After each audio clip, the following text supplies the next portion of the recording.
Fortnite story, the Riftborn Rebellion Chapter 1, the Shattered Rift Island was never meant to stay the same. The loop ensured that time reset, trapping its inhabitants in an endless cycle of battle. But something changed. A massive rift, larger than any before, cracked open above the island, spilling out fragments of lost realities. From within emerged a new force, the Riftborn, beings who had escaped the control of the loop. Among them was Orin, the last traveler, a warrior who had glimpsed the true nature of the 0 point. He had spent years fighting to break free, and now he had returned not to conquer, but to liberate. However, he wasn't alone. The rift had also awakened an ancient evil, the Harbinger, a cosmic entity that fed on fractured dimensions, seeking to consume the 0 point itself.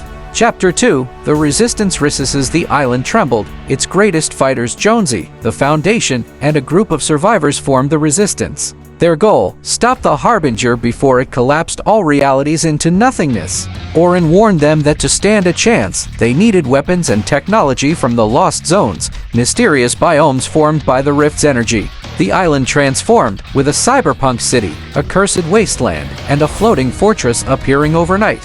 Each held secrets, artifacts of power that could seal the rift and weaken the Harbinger. But these zones were also home to the Riftborn marauders, scavengers who thrived in chaos and served the entity's will. Chapter 3, the final stand. With time running out, the Resistance launched their assault on the Harbinger's domain, the Abyssal Rift, a floating ruin of shattered timelines. Orin wielded the 0 blade, a weapon forged from the heart of the 0 point, while the Foundation led an aerial strike with the Seven's fleet. As the battle raged, the Harbinger revealed its true form, a swirling mass of dark energy, feeding on collapsing realities. Jonesy, realizing they couldn't win by force alone, activated the Rift Stabilizer, a device that could reset the balance of the island. But doing so meant sealing the rift, forever trapping Orin and the Riftborn inside.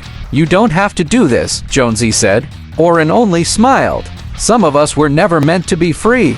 With a final slash of the 0 blade, Orin severed the rift's connection, vanishing into the void as the island stabilized. The Harbinger let out a final deafening roar before being consumed by its own hunger. Epilogue: a new Dawnth Island was saved at a cost. The rift was gone, but echoes of Orin's sacrifice remained. Strange glyphs appeared across the land, and whispers of new threats lurked beneath the surface. The loop continued, but for the first time in history, something had changed. And somewhere, in the deepest reaches of the unknown, a single, glowing rift remained, waiting to be opened again, to be continued.